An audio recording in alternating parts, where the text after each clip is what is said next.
Hey guys, tonight we're stepping into jungle heat and bureaucratic chaos, into a world where the air hums with humidity and helicopters, and the ground doesn't just shake, it remembers. We're boarding a one-way flight to 1960s Vietnam, back when the world seemed to spin faster in fear, and everything felt like it might just explode. Literally. You're not ready. You think you are because you passed a physical, signed your name, and maybe got a haircut. But the war doesn't care about any of that. You are now U.S. government property, courtesy of a draft notice you didn't ask for and can't escape. You probably won't survive this. So before you get comfortable, take a moment to like the video and subscribe, but only if you genuinely enjoy what I do here. And hey, drop a comment with where you're watching from and what time it is. I love seeing where in the world you're all tuning in. Now dim the lights, maybe turn on a fan for that soft background hum, and let's ease into tonight's journey together. You're 19, maybe 20, and you've just pulled a sealed envelope from your mailbox. It's plain official and heavy with consequence. You're drafted. The Selective Service has selected you, and no amount of pleading or pretending you have flat feet will get you out of it. You sit with the letter for a while.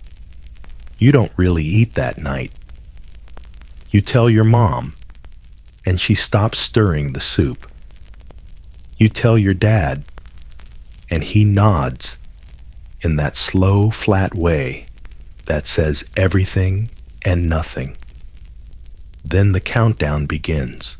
You report to an induction center in a strange city packed with other boys who look like they've never fired a real gun, let alone traveled halfway around the world to get shot at. The floors are cold. The chairs are metal. The language is military. Yes, sir, no, sir, eyes front. Your civilian clothes are taken boxed and labeled. You're handed olive drab everything and told to get used to the color. You get vaccinated, inspected, shaved, shouted at, and sorted into a group of near-identical humans, all just as confused and quiet as you. This is your unit now. Congratulations. Historians still argue whether the draft system disproportionately targeted the poor and marginalized, or whether it just looked that way, because those with means always had a way out. You wouldn't know. You're in it. Your bag weighs more than you do. You're herded onto a bus, then a plane, then another bus. The flight across the Pacific is long, loud, and entirely too short.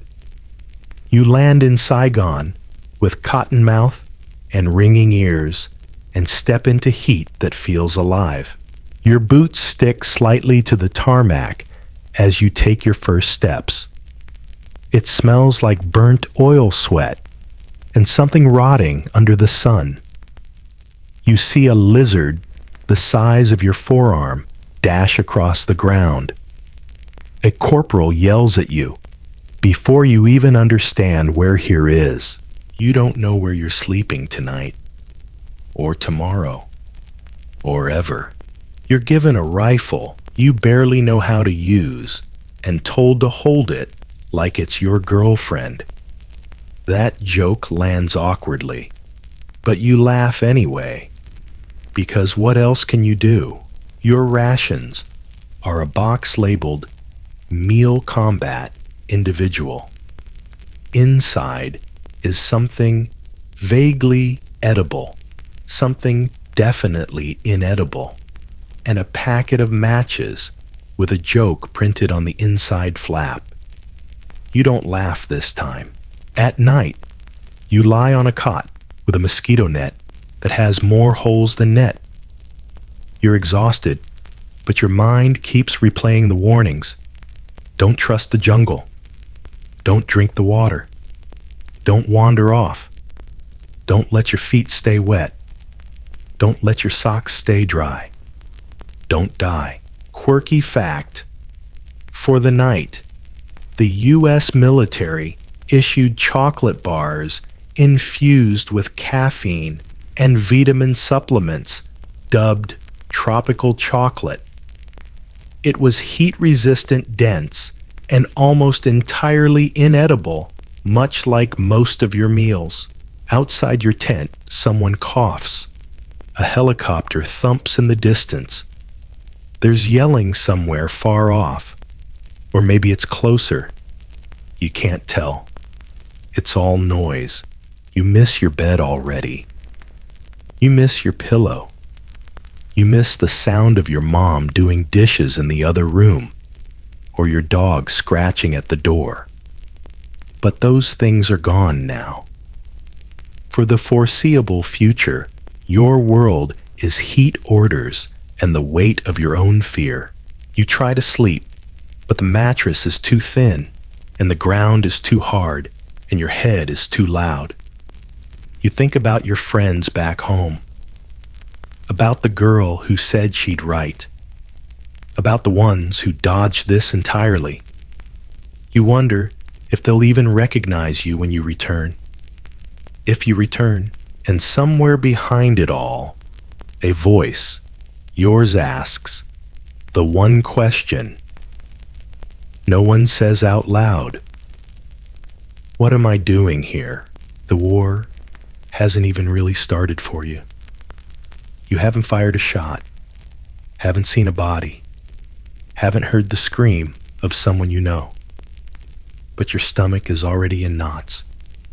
Your heart already doesn't beat quite right. You already understand. This is a different planet from anything you've ever known. You are a soldier now, but only technically. You are not ready, and Vietnam doesn't care. You wake up sore, confused, and a little damp. Not from rain yet, but from the sheer humidity that clings to your skin like wet gauze. Your back aches from the cot, or maybe just from the weight of being here. And then the shouting starts. Boot camp isn't over. In fact, it's barely begun. You thought the worst part was leaving home. Then you thought it was stepping into a war zone.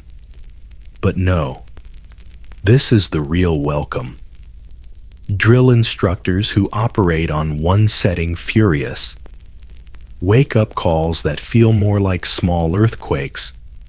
And a schedule tighter than your laces. Breakfast, if you're fast. You have 7 minutes to eat and 2 to regret it. It's powdered eggs, mystery meat, and toast that might have been toasted in 1943. You down a thick mug of bitter coffee, not for taste, but for survival. You're going to need the caffeine. Training begins in earnest. You run until your vision blurs. Crawl through mud that smells like something died in it last week. Learn how to assemble, disassemble, clean, and reassemble your rifle blindfolded in under a minute while someone yells at your earlobe. You fall, you bleed, you sweat through 2 uniforms in one day. You miss a step on the obstacle course and slam your knee into a beam that doesn't care if you have cartilage. One guy throws up. Another passes out. You keep going. Because stopping isn't on the menu. They break you down here. That's the point. To rebuild you into something useful, or at least obedient. Mainstream historical fact. The U.S. military training system in the Vietnam era was modeled after WWF techniques, emphasizing repetition pressure and psychological conditioning. Train hard, fight easy, they said. You're not convinced. There's no room for individuality here. You march in step speak, in code, and refer to yourself by last name only. Feelings are something you unlearn. You get yelled at for flinching, for hesitating, for asking questions. You get rewarded for silence and speed. You shower in shared stalls. You sleep in narrow rows. You learn how to fold a shirt so crisp it can slice bread. You carry a pack that grows heavier every day, as if the war is slowly loading itself onto your back in installments. And then there's the gear. You wear boots that chafe a helmet that slides and a uniform that traps heat like a greenhouse. Your backpack is a marvel of inconvenience stuffed with rations, ammunition, a poncho, and things you're not even sure you'll ever need. You learn to love your canteen like a family heirloom. You name your rifle. They drill you on everything. First aid, jungle movement, radio protocol, body handling. That last one isn't covered in much detail, but the message is clear. If someone goes down, you keep moving, unless told otherwise. You nod, like you understand. You're taught to shoot without thinking. Aim low. Aim fast. Don't hesitate. Paper targets quickly give way to pop-up silhouettes, then to nothing, just trees you're supposed to imagine as threats. Your instructor tells you. You don't rise to the occasion. You fall to your training. You wonder if that applies to sleep, because you're falling into exhaustion nightly. Quirky fact. At one point, the U.S. Army experimented with issuing cigarettes as part of standard rations to help soldiers relax between drills. You don't even smoke, but you take them anyway. Just holding one makes you feel older than you are. There are jokes among the men, of course. Dark ones. Absurd ones. Someone writes to mom on his helmet. Another paints shark teeth on his canteen. You laugh not because it's funny, but because it's human. It keeps your soul just above water, but make no mistake, mistakes are punished. A guy in your barracks forgets to lock and clear his weapon during drill. It misfires into the dirt. No one's hurt, but he's gone by sunset. Transferred, discharged. No one says. The lesson echoes louder than any order. You learn to walk with a kind of deliberate stiffness, shoulders back, chin up, eyes, always scanning. You don't just move, you patrol. You don't just listen. You listen through noise. You stop asking when training ends. The answer is always soon. It never means what you think. Historians still debate whether boot camp actually prepares soldiers for real combat or merely conditions them to endure authority. What's certain is this: it wears you down until there's you left just reflexes wrapped in uniform. And then just as your knees stop trembling and your fingers finally stop blistering from rifle oil, you get the news: deployment orders. The real thing. Jungle. Combat. The war. Your breath catches. You've been training for this, yes, but now it's real. Now it's yours. You pack your gear with practiced movements. You tape photos to the inside of your helmet. You write one last letter to your parents and don't send it. You don't want to lie. You don't want to promise anything you can't keep. As the bus idles on the tarmac, you stare out the window at the horizon you're about to leave. You wonder if it'll still be there when you return. You wonder if you will. Boot camp didn't kill you, but it changed you. And out there in the green, wet and waiting silence, Vietnam is ready to do the rest. Your boots hit the tarmac in Vietnam, and it's like stepping into someone else's nightmare. The air is a wall, wet, hot, unbreathable. It smells like fuel metal and something sour you can't quite place. The sky is bleached and heavy, and the sun doesn't shine so much as glare. You blink, and the lenses of your issued glasses fog over. That's the first joke, welcome to Nam, where even your eyeballs sweat. You're herded off the plane with your duffel bag cutting into your shoulder, and there's no fanfare, no moment of orientation. A corporal in mirrored sunglasses barks directions you barely understand. It's not a welcome. It's a push forward. Saigon is louder than you expected. There's music shouting, honking. Mopeds and military vehicles mix like oil and water.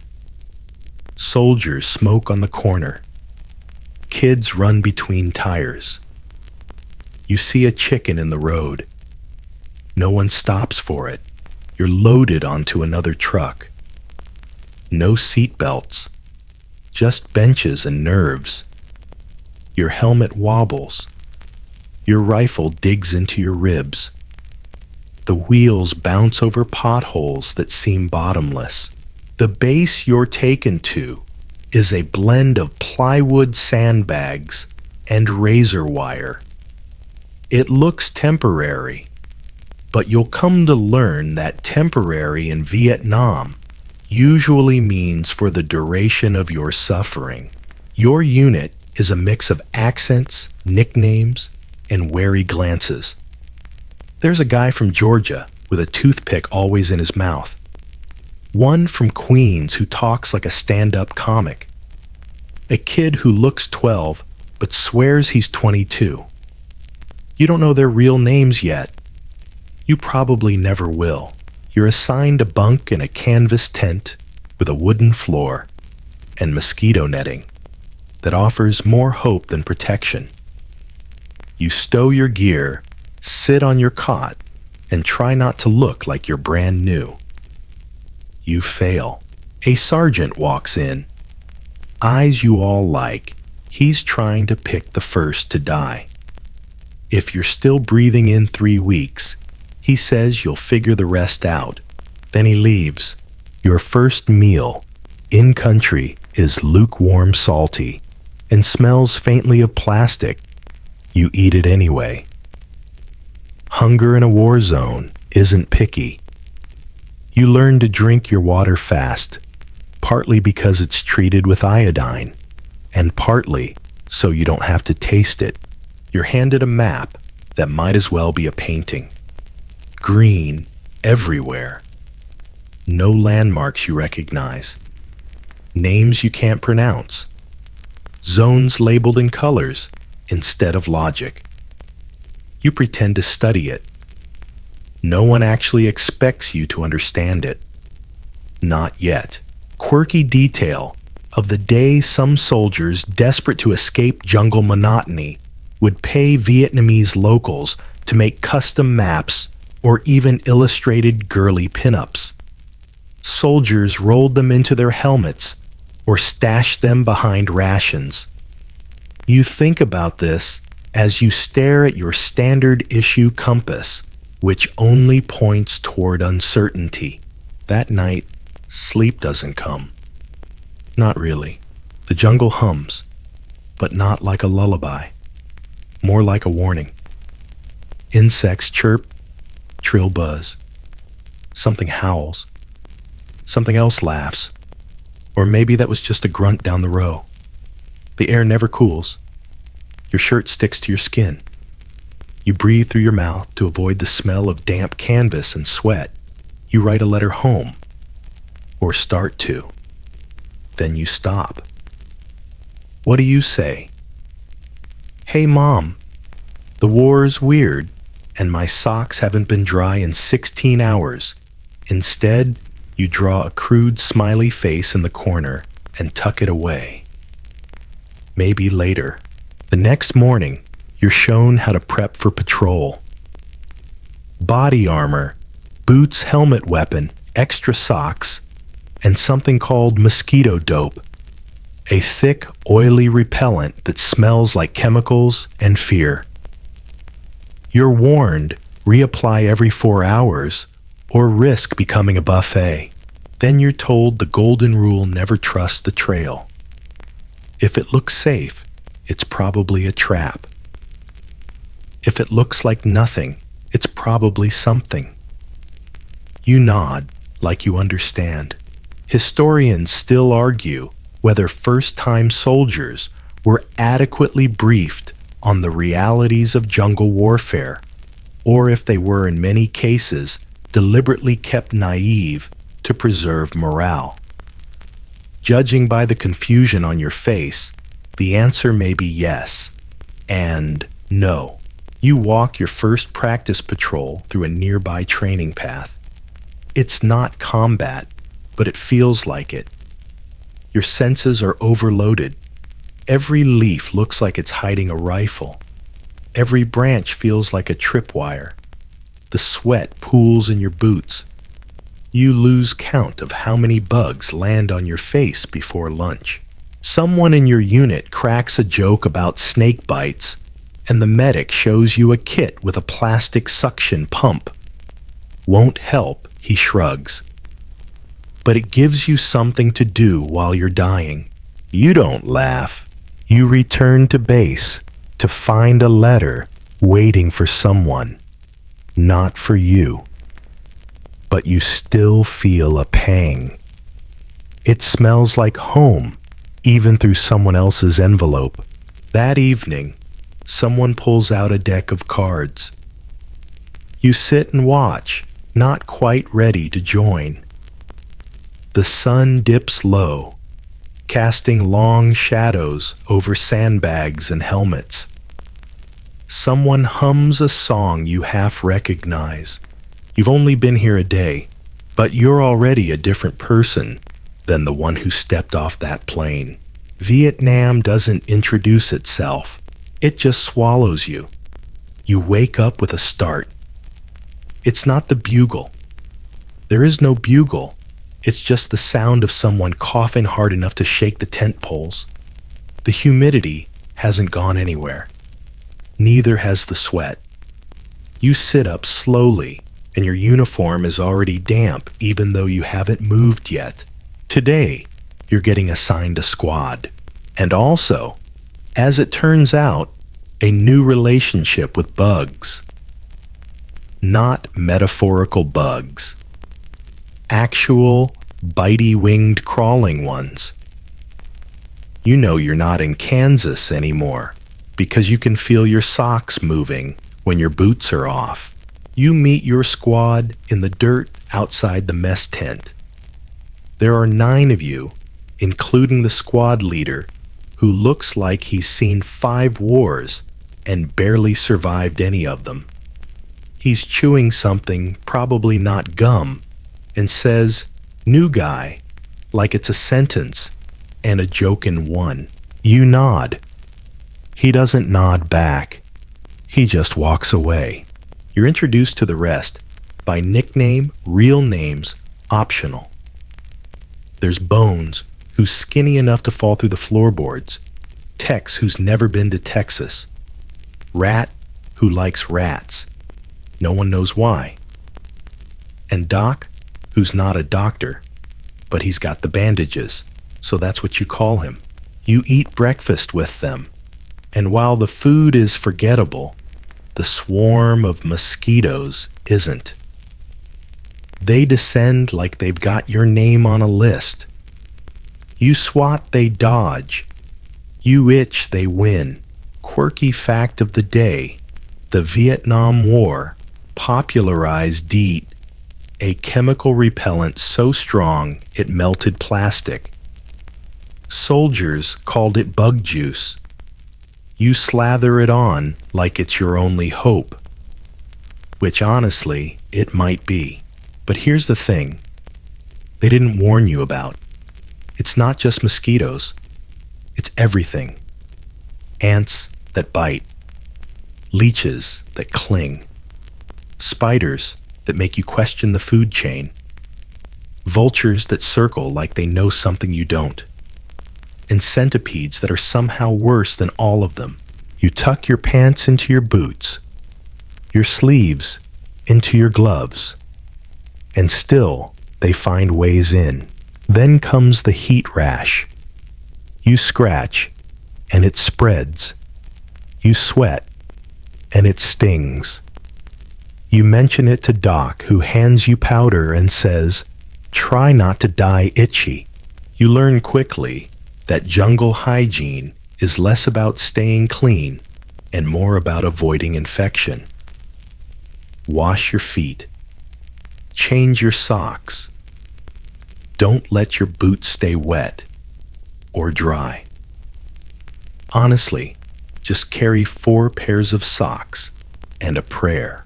The squad takes you on a short perimeter patrol just to see how you move. You think that means walking in a line and looking sharp. It doesn't. It means walking slow, real slow.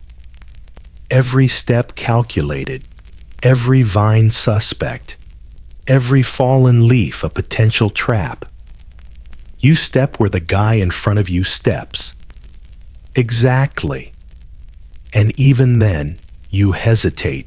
The jungle is alive, and not in a Disney way.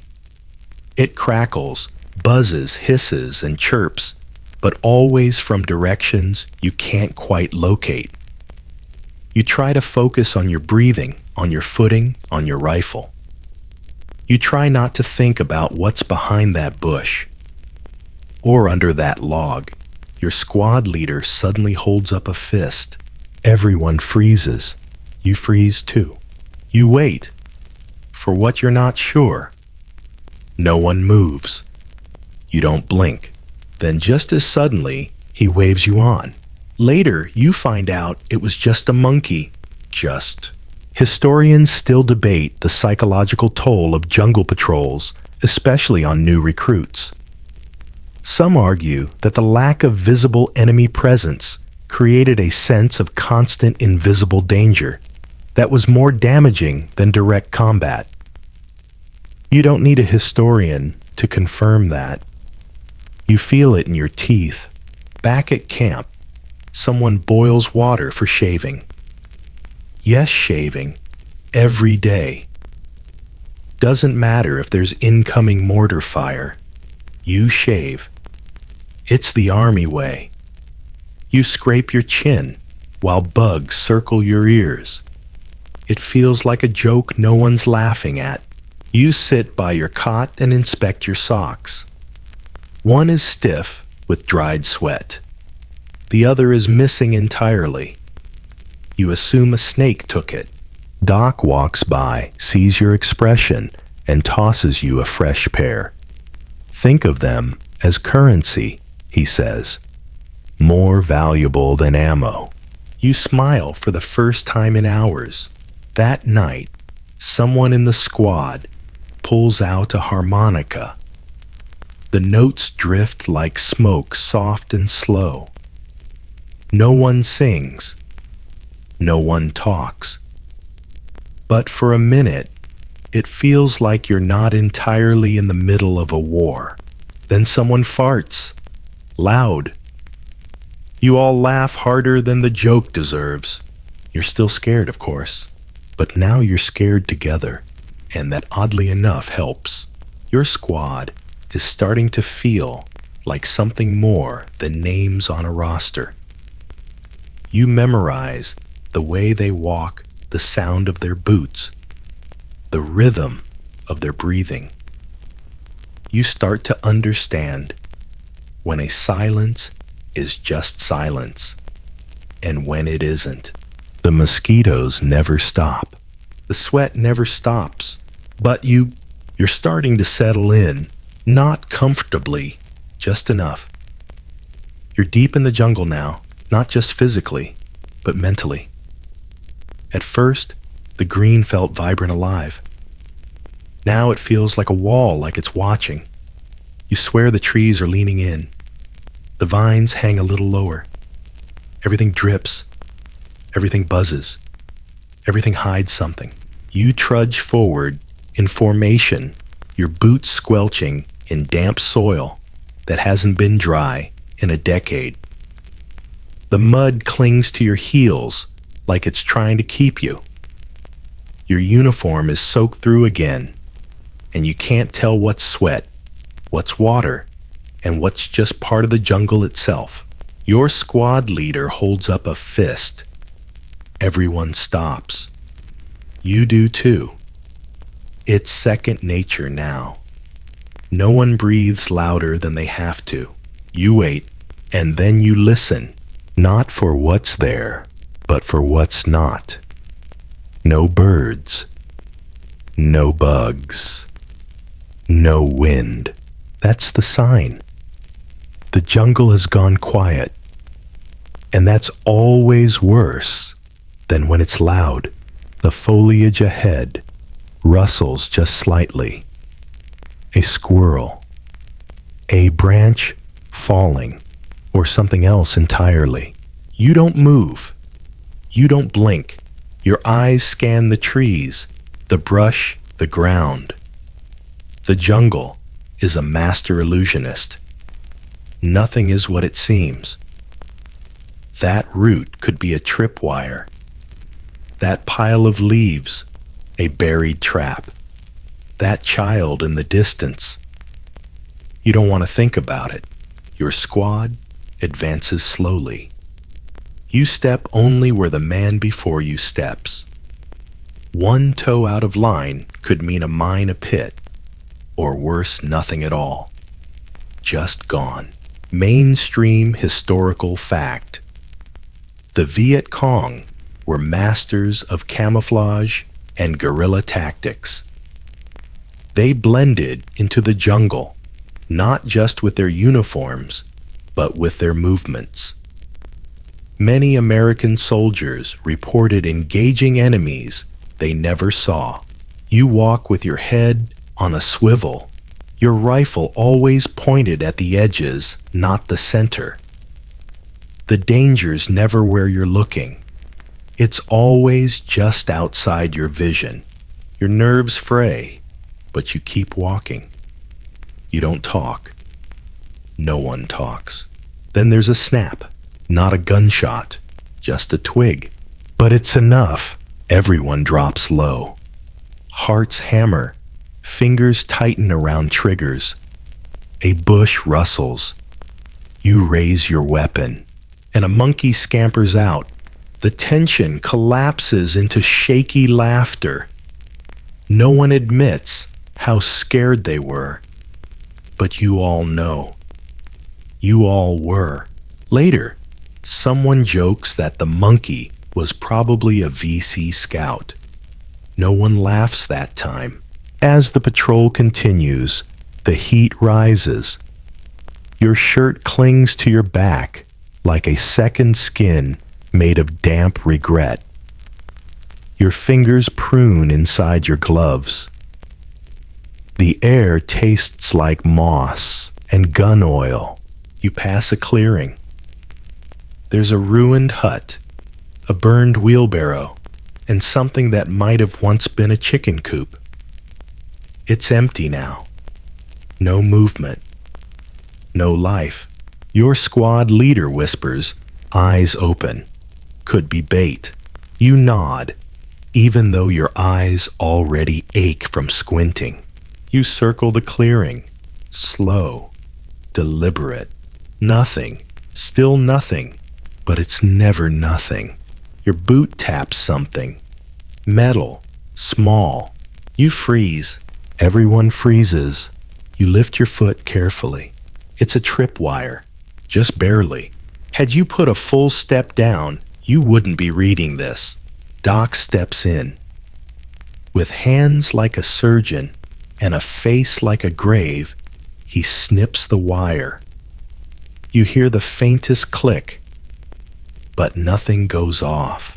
Your squad leader mutters, "They're getting fancy." You move on a little slower, a little lower to the ground. Historians still argue whether American units were adequately trained in booby trap recognition. Many soldiers report they learned by experience, usually someone else's. You take a break under a canopy of palms. One guy eats a can of beans. Another smokes a cigarette so slowly it could be a form of prayer. You just sit and listen and breathe. A fly lands on your cheek. You don't flinch. You're too tired. Quirky fact: some GIs carried tiny vials of Tabasco sauce in their rations, not just for flavor, but to cover the taste of whatever protein horror the Army had packed for that day. You don't have Tabasco. You envy those who do. The sun starts to dip. Shadows stretch like lazy fingers across the jungle floor. Your squad regroups. You head back, but it's not over, not ever. The jungle doesn't let go. It's always pressing in, crowding your vision, brushing your shoulders, whispering things you're not supposed to hear. Even now, back at camp rinsing mud from your socks, you still feel it, like it's wrapped around you, waiting, watching. You sleep that night with your rifle across your chest and your eyes half open, because here, the trees are more than trees, and the jungle never sleeps. There's a saying that floats through camp like smoke: if the jungle doesn't kill you, the ground will. You laugh the first time you hear it, nervously. Then you see what they mean. You're on patrol again. The path ahead looks clear, but that's the problem. In Vietnam, clear, cursed. The more innocent the terrain appears, the more suspicious you become. The first booby trap you see isn't the first one you encounter. That honor goes to the guy 3 feet ahead of you, who doesn't quite see the thin line of wire stretched low across the trail. There's a snap and a clack and a half-second of silence, then chaos. It's a punji trap, sharpened bamboo stakes, often smeared with something special mudblood waste to ensure infection. It's not always about killing. Sometimes it's about slowing you down, scaring you, and breaking you 1 inch at a time. You freeze. Not out of cowardice, just confusion. Your instincts haven't caught up yet, but your sergeant has. He's already down next to the wounded guy, checking the wound, calling for the radio man. You hold your position, eyes scanning, ears wide, heart thudding. The wounded soldier screams. Then he doesn't. Doc has given him something. You don't ask what. That's the worst part. Not the blood, not the spike, but the silence that follows, the kind of hush that says, this might not be the last one. Mainstream historical fact. The Viet Cong developed hundreds of types of booby traps, from tripwire-triggered grenades to spiked pits, pressure release mines, and even explosive rats. Yes, rats. You don't want to know how those worked. And the jungle. It's the perfect hiding place. Every vine is suspect. Every pile of leaves could kill. You walk like you're defusing bombs with every toe. Doc says the guy will live. Probably. But he's done. Shipped home. Maybe with a leg. Maybe not. You stare at the stain on the path and wonder how many more you'll see. or leave. You set up camp that night nearby, not ideal, but necessary. You're too tired to keep moving and too nervous to stay still. It's that awful in-between where your brain doesn't trust your body and your body's too exhausted to care. Tex ties a tripwire around the outer brush. It's not high-tech. Just cans strung together with wire and a prayer. You all pretend it makes you feel safer. Rat digs a slit trench for the latrine and for puking. You're not sure which one comes first. You curl up in your poncho, listening to the jungle breathe. It's a wet sound. Alive. You feel like it's climbing into your dreams before they even start. That night, someone in your unit tells you about the Bouncing Betty, a mine that launches upward before exploding at chest height. Maximum trauma, maximum coverage. You sleep a little less that night. Historians still argue whether booby traps were more psychological or tactical. The conclusion: both. They didn't just hurt your body, they wore down your mind. You began to fear the ground you walked on, literally, and that fear changes you. Your footsteps become softer. Your eyes never stop scanning the ground. You stop trusting paths. You step over roots and avoid clearings. You start walking like an animal, half wild, half whisper. One day, the new guy in your squad, he's from Ohio, talks about fishing. A lot, doesn't duck quite low enough, passing under a tree. The branch wasn't just a branch.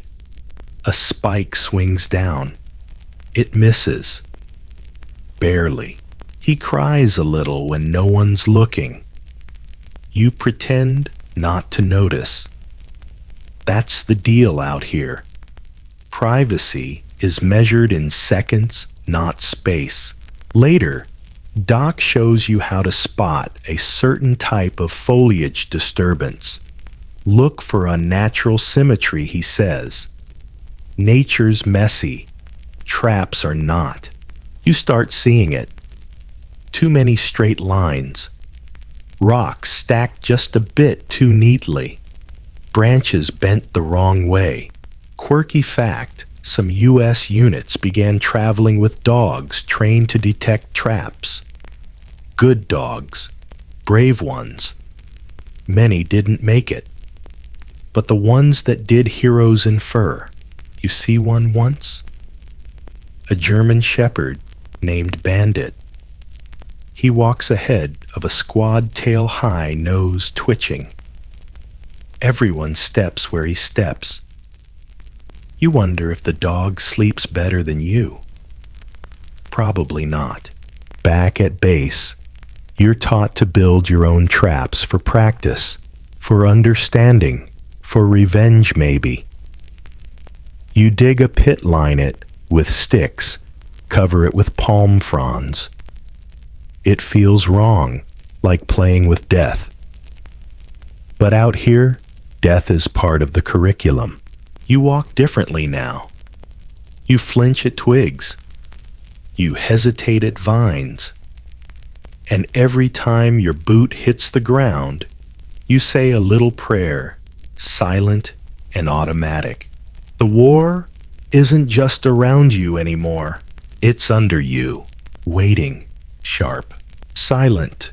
So when someone says, "At least it wasn't a landmine," you nod, because that's the new standard for good news. You've stopped trusting your own eyes. That's the first sign the war is truly sinking in. You used to walk into a village and look around, see kids playing people, cooking clothes, drying on a line, and think this is normal. Now, you walk into the same scene, and every innocent detail becomes a question mark wrapped in camouflage. You've entered the part of the war where the enemy isn't a uniform or a trench, it's a rumor with a face. Every old man could be a lookout. Every teenage girl could be a courier. Every child, well, you've heard stories. You patrol a small hamlet today. Chickens scatter as you approach. A boy runs. Your squad leader yells something in Vietnamese that he barely knows just to hear it out loud. No one answers. The houses are made of bamboo and thatch, leaning like tired shoulders. You pass one with a red cloth hanging from a window. Your translator mutters something about it possibly being a signal. Or just laundry. See, you don't even trust cloth anymore. A woman stands in a doorway, holding a baby. She doesn't look afraid. She doesn't look angry. She just looks tired. You want to think she's just a mom trying to live through this. But you can't help the way your finger inches closer to the trigger. That's what this part of the war does. It breaks your sense of certainty. Mainstream historical fact. The Viet Cong relied heavily on civilian support voluntarily or not. Many fighters blended in with local populations, vanishing after ambushes returning to help harvest rice. It wasn't just a battlefront. It was a network. You're told to look for patterns. Too much movement, suspicious. Too little, also suspicious. A woman walking away as you arrive. Watch her hands. A man watching too closely. Check for binocular glint. But here's the twist. Most of the time, it's nothing. And sometimes, it's not. Your squad once passed a vendor cart, just a wheelbarrow full of fruit. 10 minutes later, it exploded rigged with explosives under the banana leaves. The man pushing it disappeared. Some said he was forced to do it. Others said he was VC. No one knew for sure. No one ever would. That uncertainty rots you. It makes you walk slower, talk less, trust no one. It's not paranoia if the village elder really did pass coordinates to the other side, but it's also possible he was just trying to grow beans and outlive the war. Historians still debate the ethical line of search and destroy missions in civilian areas. Some argue it was necessary in a war with no front lines. Others see it as the slow erosion of military morality. You're just trying to make it through the day without another moral crisis. You come back from one patrol to find a village burned. Not by you, not by your unit, but by someone. It's still smoldering. The air smells like rice and ash. You see charred shoes, a bicycle melted into the dirt, a doll half blackened. You wonder whose hands made that doll. And if they're still attached to a child, you don't speak during the walk back to base. No one does. Later, over canned beans and warm water, Tex mutters something about how you either die out here or come back wrong. You nod, because that's the most honest thing you've heard in days. Quirky tidbit. Some GIs carried Polaroid cameras snapping pictures of kids' puppies, even villagers. Smiling faces. Normalcy. They'd mail the photos home like postcards from a trip no one asked for. You took one photo once. A woman holding a chicken. She smiled at the camera. The next week, someone found explosives hidden under her floorboards. You haven't used the camera since. You try to sleep, but your mind replays images, faces that might have lied hands, that might have passed intel eyes, that might have watched you bleed. Even your dreams feel like recon missions now. The next morning, you're sent to another hamlet. This one is quiet. Too quiet. There's food on a table still warm. Someone left recently. Your squad fans out. You step into a hut. It smells like garlic and incense. And something else. You lift a mat. There's a tunnel. Not wide, not deep, but enough for a person to disappear through.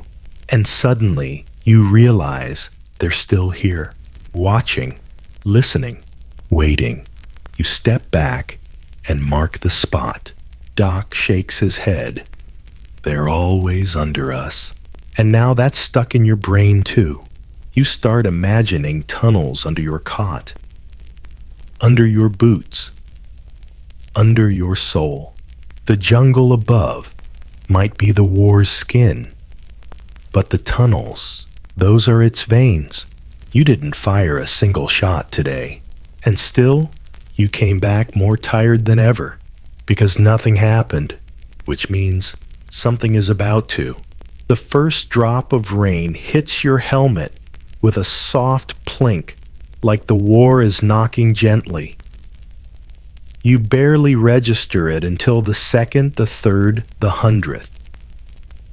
Then it's a wall of water, falling hard and fast, as if the sky cracked open just to prove a point. It's monsoon season now, and it's going to last for weeks. You trudge through water that used to be dirt, watching your boots disappear with every step. Your socks are soaked before breakfast. Your underwear clings like it's plotting against you. Everything smells faintly of mildew, rust, and surrender. You didn't know rain could feel heavy until now. But this rain lands. It pushes on your shoulders. It slips under your helmet, down your neck, into your spine. It finds the crack in your gear and nestles there like it paid rent. You're told to keep moving, always keep moving, because standing still means sinking, and sitting down means never getting back up. You dig new trenches only for them to fill instantly. You set up tents that sag under the weight of waterlogged canvas. You carry your rifle under your poncho like a baby made of metal and paranoia. Mainstream historical fact. During monsoon season, American troops face not only relentless rainfall, but also landslides, flash floods, and disease outbreaks. Boots, rotted skin blistered, and supply lines drowned, sometimes literally. You develop a new walk, more waddle than march. It's part survival, part slapstick. You slip twice before lunch. Bones falls so deep into a puddle, he comes out with a frog in his pocket. You don't laugh. Not much. But you do learn. You learn that dry is a myth. That waterproof means less wet. That the bottom of your sleeping bag may never be warm again. Quirky fact soldiers would stash cigarettes and photos in condoms to keep them dry. Resourceful. Slightly depressing. Very effective. You try it. It works. Somewhat. One guy rigs a canopy using a poncho and 2 broken rifles. It leaks. He uses it anyway. It's not about comfort anymore. It's about margin. A few inches of dry ground. One meal without a soggy biscuit. A sock that isn't steaming. You rotate night watch with Rat. Neither of you talks. The rain makes conversation impossible anyway.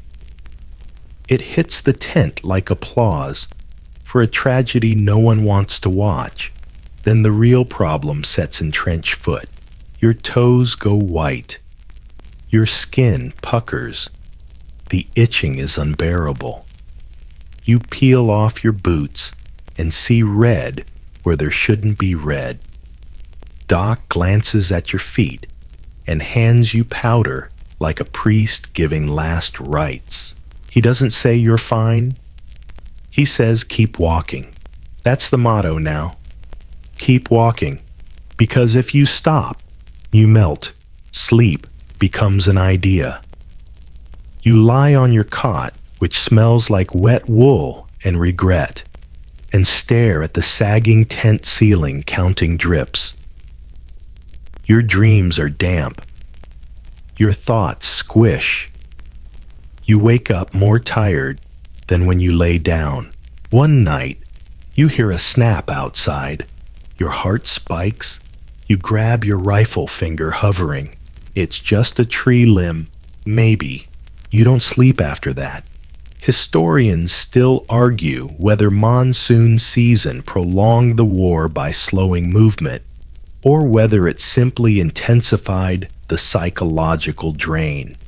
Whatever the theory, your brain is now part sponge, part static. You miss heat. You miss dryness. You even miss dust. Your letters home become shorter. One says, send socks. Another just says, still here. Your family probably reads between the lines. You hope they don't. The mud is endless. It gets into your food, your rifle, your soul. It pulls at your boots like it's trying to drag you under 1 inch at a time. And when you finally reach higher ground, you look back and realize something chilling. You left no footprints because the jungle swallowed them, as it does everything. You sit on a dry-ish rock, peeling a ration open with muddy fingers, and wonder if the war ever stops long enough to breathe. You take a bite of something labeled ham. It's not ham. You chew anyway.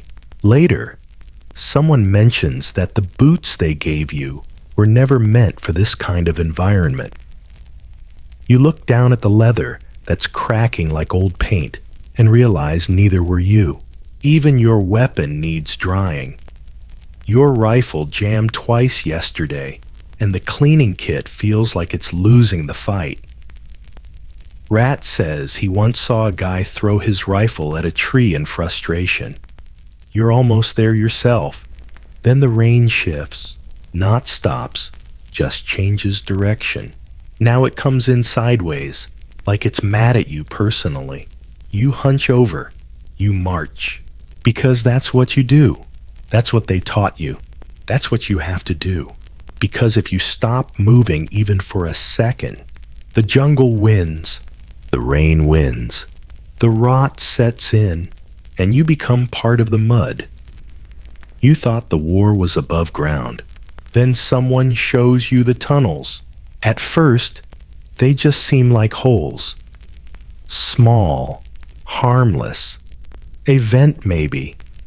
Some odd dent in the earth. You wouldn't notice unless someone pointed it out. But once you see one, you start seeing them everywhere. And that's when the fear sets in. Because while you're walking through the jungle with boots and a rifle and 14 pounds of sweat, the war is happening underneath you. The Viet Cong didn't just fight in the jungle.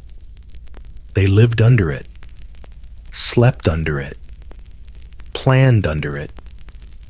Some tunnels stretch for miles, complete with kitchens, hospitals, and weapons caches. Whole cities beneath your boots. Today, your squad has to investigate one. Your sergeant calls it a rat mission. And guess what? You're the smallest guy in the group. So, congratulations. You're handed a flashlight, a pistol, and a piece of string. The string's for finding your way back if you get the chance to. You slide in on your stomach, face first, into dirt roots and stale air. The tunnel is barely wider than your shoulders. You hear your breath, louder than your thoughts. You move, inch by inch. Your boots drag behind you. After 5 feet, the light fades. After 10, you feel the air change, stale and warm, like someone's been breathing here for centuries. Then your flashlight flickers. Then it dies. You stop moving. You stop breathing. You imagine all the things that might be down here. Tripwires, snakes, rats, people. Your brain unravels like that string behind you. You turn back fast as you can, scraping elbows, sucking dust. When you emerge blinking at the sky, like it's a miracle, no one mocks you. Not even Bones. They've all done it once. Only once. Mainstream historical fact. The Q-Chi tunnels and others like them were strategic masterpieces. Some were 3 levels deep and booby-trapped with pit spikes or grenades. U.S. soldiers nicknamed the Viet Cong, hiding in them ghosts. You believe it because you've never felt closer to actual ghosts than in that earth-tight darkness. Quirky fact: tunnel rats. Yes, that was an actual job title, carried only a flashlight, a pistol, and sheer willpower. Some even carried knives in their teeth like characters from a movie. Only this wasn't a movie. It was hell on its belly. You stay above ground now, but you don't feel safer. Because now, you realize the enemy is always closer than you think. One day, your squad finds a hidden entrance in a burned-out hut. You mark it and call it in. Engineers come and fill it with gas. A few seconds later, movement. A figure climbs out, coughing, hands raised. He's a teenager. You don't know what to do. Neither does anyone else. Your squad leader orders him detained. You tie his hands, and he looks at you, not angry, not scared, just tired. You see your reflection in his eyes. You guard him for an hour while the intel guys decide what to do. He doesn't speak. He doesn't fight. He just is. Historians still debate how many Viet Cong soldiers were children, or teens. Estimates vary. Some joined willingly. Some were drafted. Some were orphaned and simply had nowhere else to go. The war didn't ask for birthdays. You untie him when they tell you to. He's being sent back to a base for questioning. He doesn't say goodbye. He doesn't have to. That night, you check under your cot. You know the tunnels aren't there, but you check anyway. It's become habit now, just like scanning trees for snipers, just like tapping the ground with your foot before you step, just like checking your own hands every morning to make sure they're still steady. You sleep finally and dream of crawling, of endless earth pressing in, of voices behind dirt walls. You wake up biting your tongue. The tunnels aren't just under you. They're inside you now, winding through your thoughts, lined with memories you didn't ask for. You ask Doc for sleeping pills. He gives you 2. You save them for later, because you know, this war isn't slowing down. It's digging in. The sky is strangely beautiful before it burns. You're standing on a ridge, watching the horizon ripple with heat. It would be scenic if you didn't know what was coming, if you weren't squinting into the wind, listening for that distant, unmistakable whoomp, whoomp, whoomp of helicopters bringing napalm. Then the trees ignite, not just the leaves, the air, the space between things. One moment jungle, the next fireball.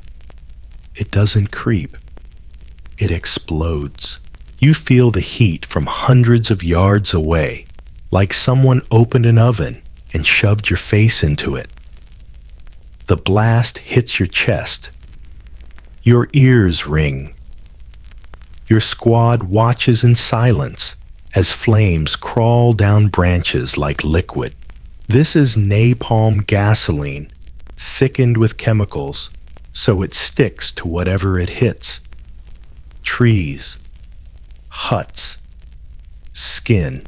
You're not directly in its path today, but you've seen what it leaves behind. Blackened trunks, charred bones, no birds, no bugs, just ash and silence.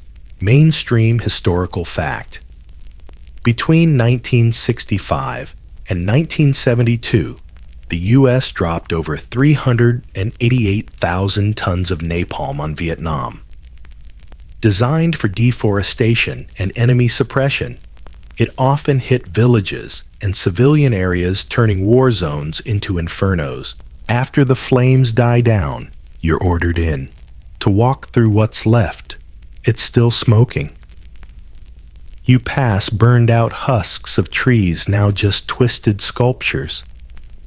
The ground is slick oily, smells like scorched rubber and despair.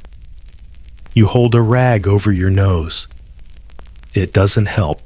You see a cooking pot, warped from the heat, half sunk in the dirt. No fire pit nearby. No shelter. Just remnants. Maybe someone lived here. Maybe someone didn't make it out. You'll never know. Tex mutters, "We're supposed to be the good guys." No one responds. Then comes the orange dust, fine particles that cling to your boots, your sleeves, your lungs. You wipe it off, but it returns. It's not dust. It's Agent Orange. The name sounds harmless, like a cartoon villain, but it's not. It's a herbicide, a defoliant, a chemical cocktail dropped by planes to strip jungle cover and starve the enemy. It also poisons rivers, soaks into soil, and clings to skin. Historians still argue how much U.S. leadership knew about Agent Orange's long-term effects. What's not up for debate? It caused cancer's birth defects and decades of suffering for soldiers and civilians alike. You don't know any of that yet, of course. Right now, you just know. It makes your eyes sting and your throat raw. You walk back to camp with boots coated in chemical mud and a dull ache in your chest. Not emotional, physical, like your lungs are wearing tiny backpacks of regret. That night you try to shower off the smell, but it stays on your skin, in your hair, in your head. Bones says his cousin in Ohio is studying chemistry. Jokes that he'll send a vial home and see what it's made of. Then he pauses. Actually, maybe not. You laugh, thin-tired. Your canteen tastes weird. You drink it anyway. Quirky tidbit. Some soldiers swore by Coke cans filled with river water and iodine tablets. Not for safety, for taste.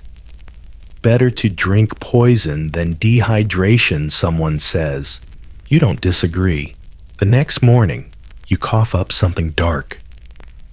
Could be phlegm. Could be fear.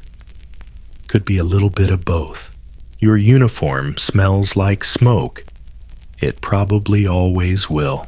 You write a letter home. Things are fine, you lie. Just a little heat. You draw a smiling sun in the corner and hope your mom doesn't read between the lines. Later, The medic checks your lungs, says they sound muddy. You ask what that means. Means you're breathing. He shrugs, not exactly comforting. Back in the jungle, another napalm strike is called in. You see it from a distance this time. The fire rises like a red tide. You think about all the things the fire doesn't kill. The quiet, the fear, the memory. You think about the enemy, not in uniforms, not standing in a line, but waiting hidden, buried in the jungle. You just scorched. You wonder how many you got. You wonder if they were even there. You wonder what it means if they weren't. The sun goes down behind a wall of smoke. Everything is tinted orange. You breathe through your sleeve and try not to think about what's in the air. Try not to think about what's in your blood. Try not to think at all, because this war burns everything, even you. Night falls like a lid slamming shut. There's no gentle twilight in the jungle, just off. The sun vanishes, and suddenly everything is noise. Crickets scream. Frogs chirp like broken radios. Somewhere far off, something howls. Somewhere too close, something else laughs. And beneath it all, that creeping awareness that someone is watching. Because now you've entered the kind of dark that has layers. A darkness you don't look into, you feel it wrap around you. It doesn't care if you're scared. It already knows. Your unit splits into shifts for night watch. 2 hours on 4 hours off. You volunteer for first watch, just so you can delay trying to sleep. You sit behind a sandbag, nest fingers draped loosely over your rifle eyes, darting toward every rustle. You don't blink too long. You don't let your back relax. The jungle doesn't rest. So neither do you. Mainstream historical fact. Many Viet Cong attacks were launched at night. Ambushes, mortar strikes, infiltrations planned to take advantage of darkness and disorientation. The U.S. response, floodlights, flares, and red lens flashlights that barely lit anything. You hear something. Snap. It's close. Behind the brush. You freeze. Is it an animal? A scout? Someone about to throw a grenade? You grip your rifle tighter, breathing slow, chest tight. Then nothing. Just more darkness. Just more waiting. You never fire a shot. And that might be worse, because every nerve in your body stays tense long after your shift ends. You lie in your cot, half-awake, fingers still curled like they're holding a trigger. When you finally doze off, your dreams aren't dreams, they're loops. Patrols that never end. Sounds you can't trace. Footsteps just out of reach. You wake up sweating, heart pounding, swearing someone said your name. No one did. The worst part, you get used to it. The second night's easier. The third routine. By the end of the week, you're sleeping in 2-hour increments and calling that rest. You stop dreaming. Or maybe the dreams just blend into the waking haze. Someone brings out a deck of cards. You play by flashlight, faces, half-lit, voices low. You're not playing for money. You're playing to delay sleep. Because sleep in the jungle is always a negotiation. You wake at odd hours. For guard duty. For alarms. For someone shouting in their sleep. Bones screams once. Loud. Clear. I didn't see them. You don't ask what he meant. He doesn't bring it up. Doc gives him something to help him sleep. You quietly ask for one too. He gives you half. Quirky fact, some units were issued go pills and no-go pills. The former to keep you awake on long missions, the latter to knock you out fast. Neither was a great idea. But sometimes a bad idea feels like mercy. You take the half pill. It doesn't help. You still lie awake listening to the distant thump of helicopter rotors. They never stop. Even at night, especially at night. It's like the sky is pacing above you. You try to read a letter from home by red lens light. It's smudged from the humidity. You can still make out your mom's handwriting. She hopes you're staying dry. You laugh, quietly, bitterly. The letter smells like laundry detergent and civility. You fold it and press it to your chest like it's armor. Historians still argue whether the lack of real sleep contributed to combat fatigue, now called PTSD.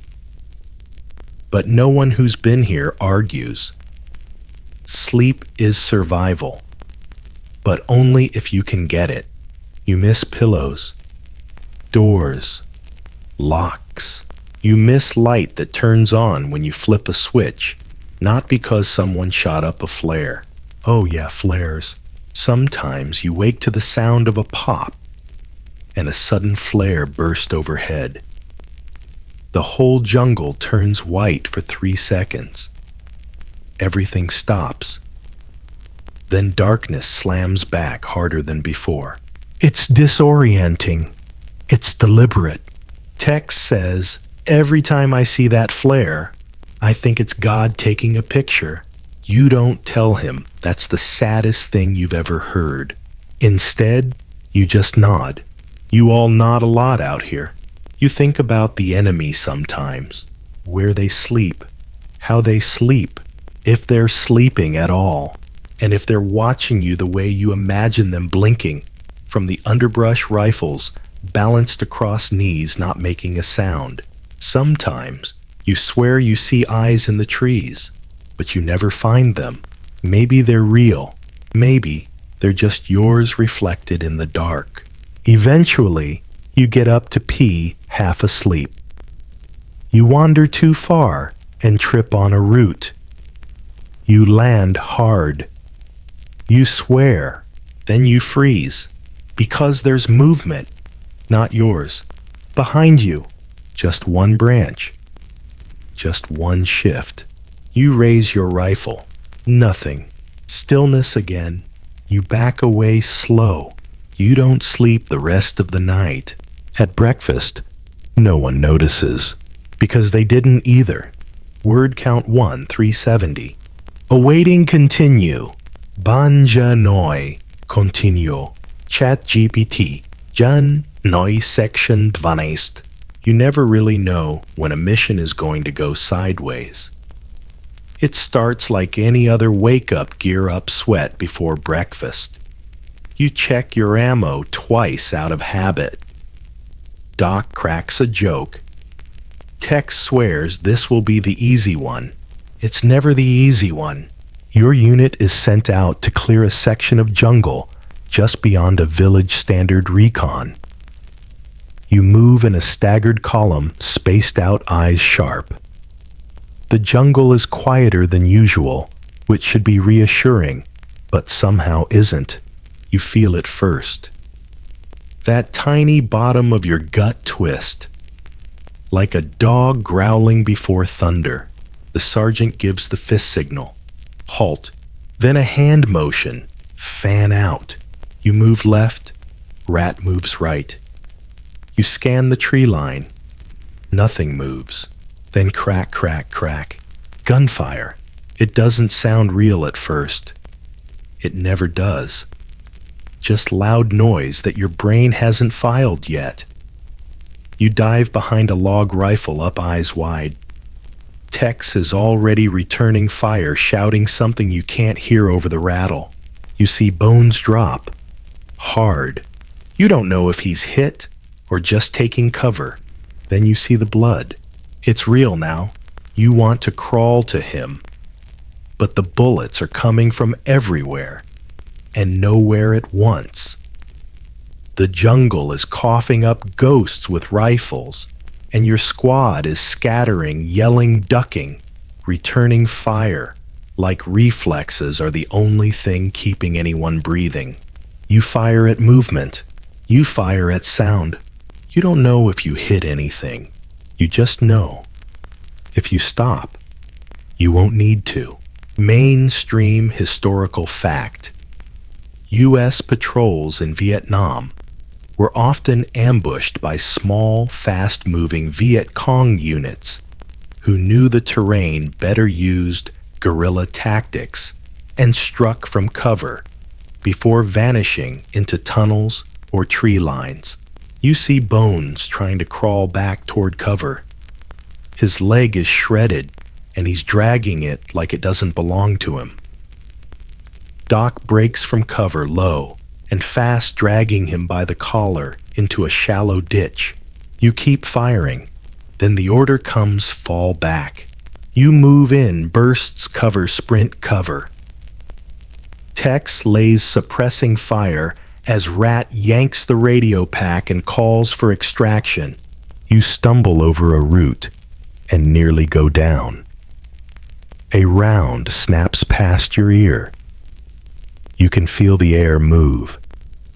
You scramble, adrenaline surging, not thinking, just moving. Eventually, the jungle thins. You hear the rotor before you see the bird. The evac chopper comes in low blades, slicing the trees. Wind slamming your face. You run toward it like it's a portal back to the world. But not everyone makes it. The pilot shouts that there's weight limit. You help lift Bones inside. Doc follows. The rest of you stay behind, just long enough. Then the second chopper arrives. You pile in, covered in sweat leaves and someone else's blood. Your hands shake. Your heart doesn't. Not yet. Later, back at base, you sit under the tin roof of the mess tent, staring at nothing. Tex says could have gone worse.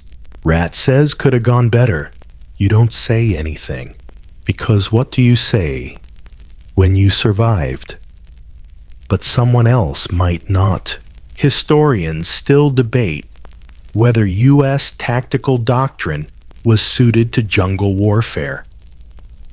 Traditional formations and predictable patrols often played into VC hands. Ambushes weren't rare, they were expected. You replay the firefight in your head over and over. The sound Bones made, the way the trees seemed to pulse with light and lead. You try not to remember. You try to eat. You fail both. Doc tells you Bones lost the leg but kept the life. You nod. You don't know what that means anymore. Later that night, someone unzips a body bag. You don't know the name. He wasn't yours. Another squad. Another story. Still, it sticks. Because even when it's not you, it's still you. Quirky fact, some soldiers carved initials into their helmets after every patrol. Superstition. Like a tally of survival. You scratch a mark into yours with your knife. Just one line. You try to sleep, but your trigger finger twitches in your dreams. You wake up in the middle of the night, hand clamped around your canteen like it's a grenade. You don't talk about it. Neither does anyone else. The next day, you patrol again. Same jungle, same trees, same steps. But now, the silence feels heavier. Because this time, you know how fast normal becomes nightmare. You load your weapon slower than usual. Not from caution, just fatigue. You wonder quietly if this next one is your turn. Because you've seen how fast it happens. How 1 minute you're here, and the next you're smoking the trees. Something inside you changes after a firefight. It's not loud. It doesn't announce itself. It just shifts. Like a joint popping out of place and never quite going back in. You stop trusting your memory.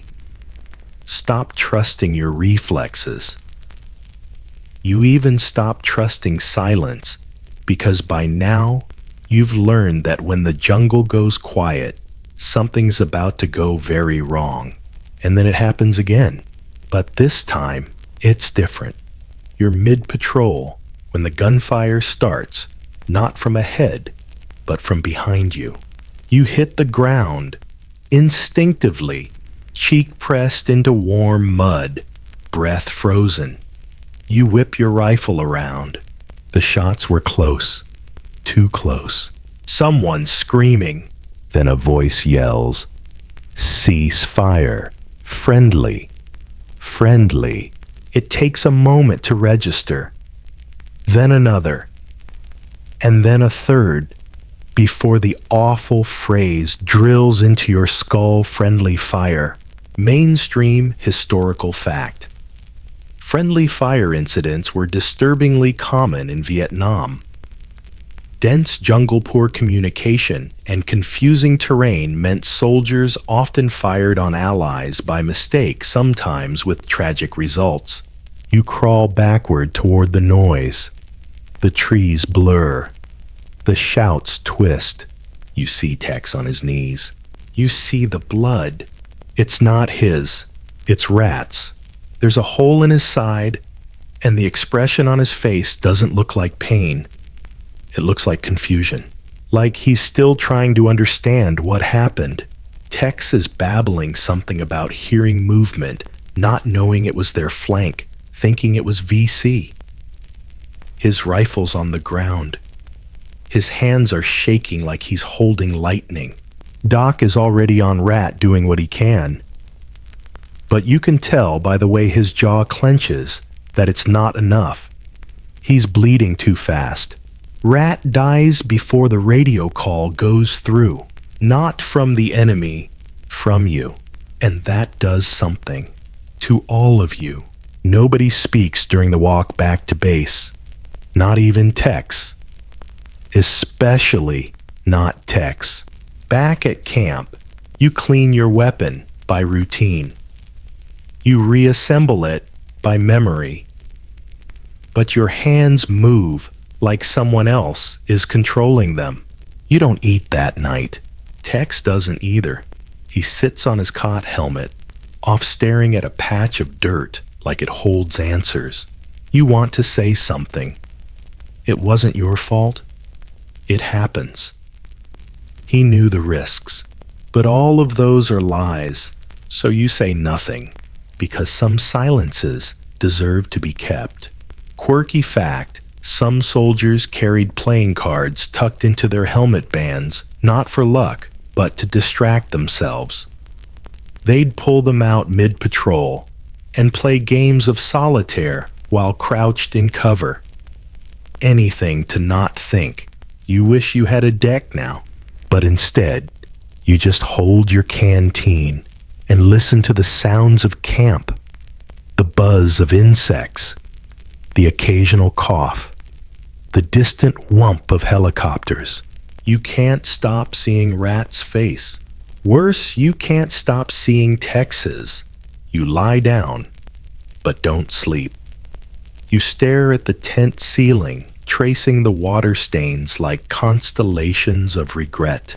Historians still argue how many friendly fire casualties went unreported or were downplayed. Paperwork can't always handle guilt, and guilt doesn't like paper. The next morning, your sergeant gives a speech. Short, flat. Accidents happen. We move on. You nod. Everyone does. Because the alternative, stopping, feels impossible.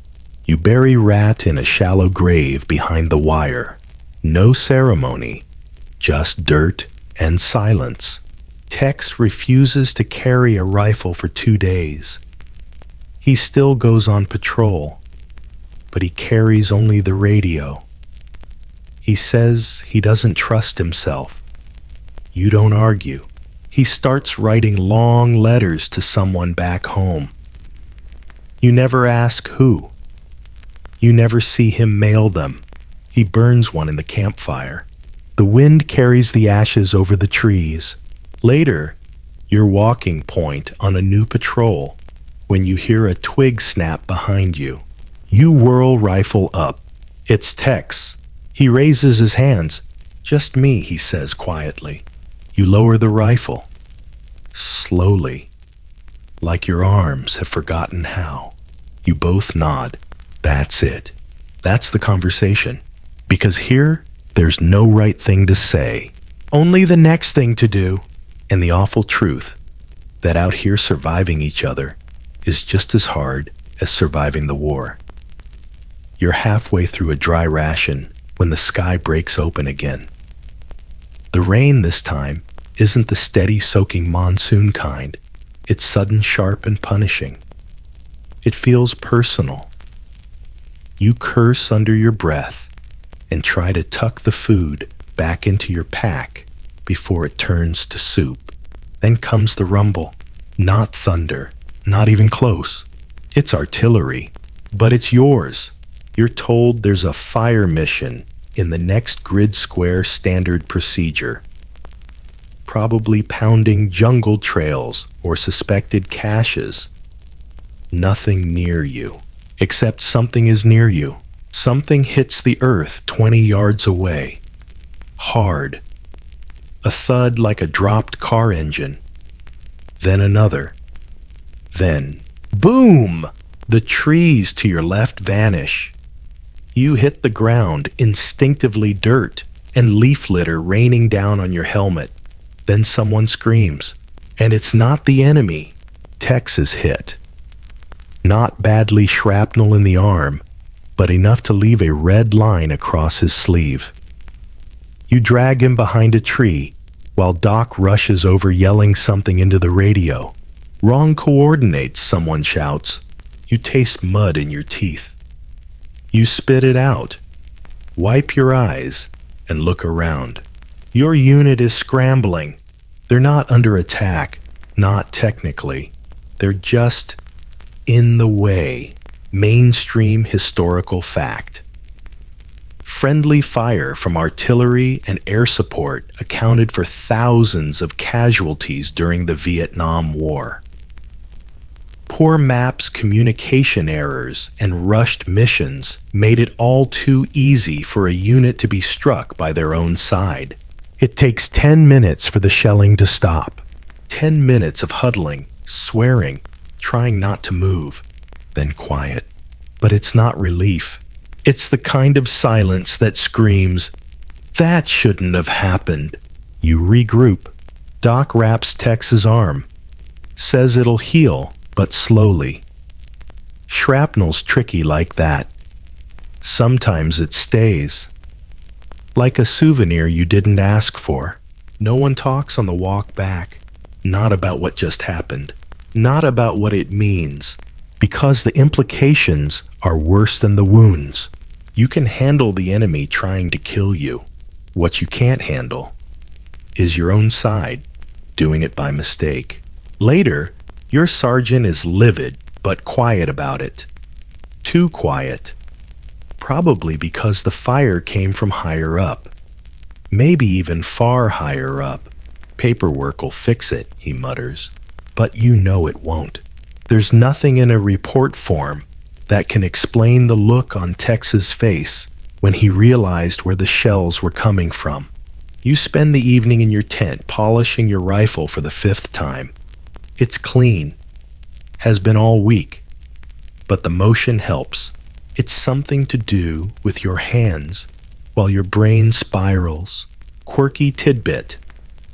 Some GIs used to paint the ends of their rifles with neon tape hoping it would help helicopters and air support avoid targeting their positions. Others carried small, hand-lettered signs that read, "Friendly," to wave if a chopper flew too close. You think about making one, then realize it wouldn't matter, because the truth is, up there in the sky, you're just a dot, just a coordinate, just a call-in. You're walking across base the next day, when you hear another shell burst far off this time. You don't even flinch. Just glance up and keep walking. Your body is adjusting in ways your mind hasn't approved. Historians still debate the systemic failures that led to so many friendly fire incidents in Vietnam. Some cite communication breakdowns. Others blame faulty intelligence. But the soldiers, they usually blame no one, because if you start pointing fingers, it never stops. That night, a new guy joins your unit. Fresh boots, clean pack, eyes still a little bright. He asks, "How many VC have you seen?" You just stare at him. Tex from across the tent chuckles. A dry sandpaper laugh. The new guy doesn't ask again. You lie in your cot and stare at the tent ceiling. You wonder if the sky remembers who it's supposed to protect. You wonder if coordinates ever apologize. You wonder how many more close calls your luck can take before it snaps like wet cord. You fall asleep to the sound of distant mortars. Not enemy, not friendly, just indifferent. Because out here, the war doesn't care whose name is on the shell. You arrive at the village just after dawn. The sun is rising, but not gently. It feels more like it's dragging itself up reluctantly. Like it doesn't want to see what's coming any more than you do. Orders are clear. Sweep the area. Look for weapons. VC suspects. Contraband. Move fast. Be thorough. It's a small place. Maybe a dozen huts. A well. Some chickens.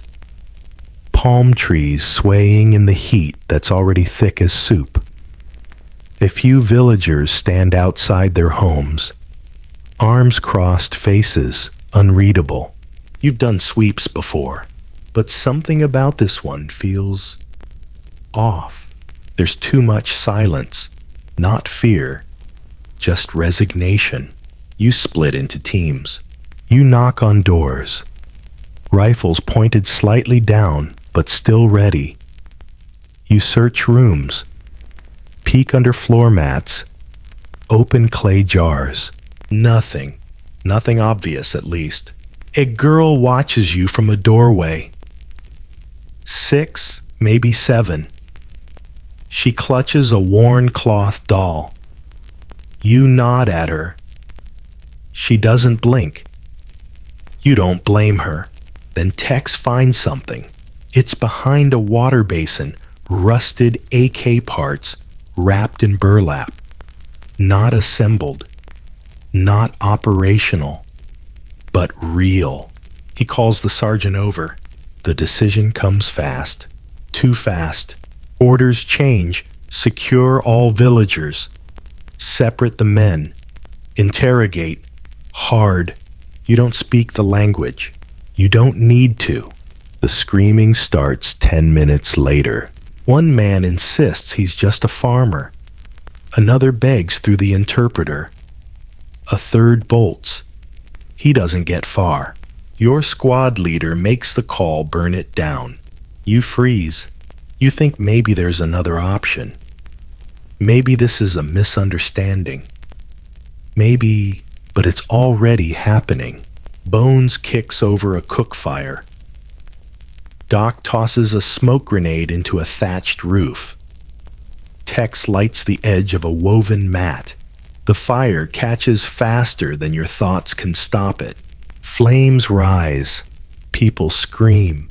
You stand there, rifle in hand, feeling the heat on your cheeks and the cold crawling up your spine. You don't move. You don't stop it. You just watch. Mainstream historical fact. Incidents like this, forced evacuations, destruction of villages, weren't uncommon.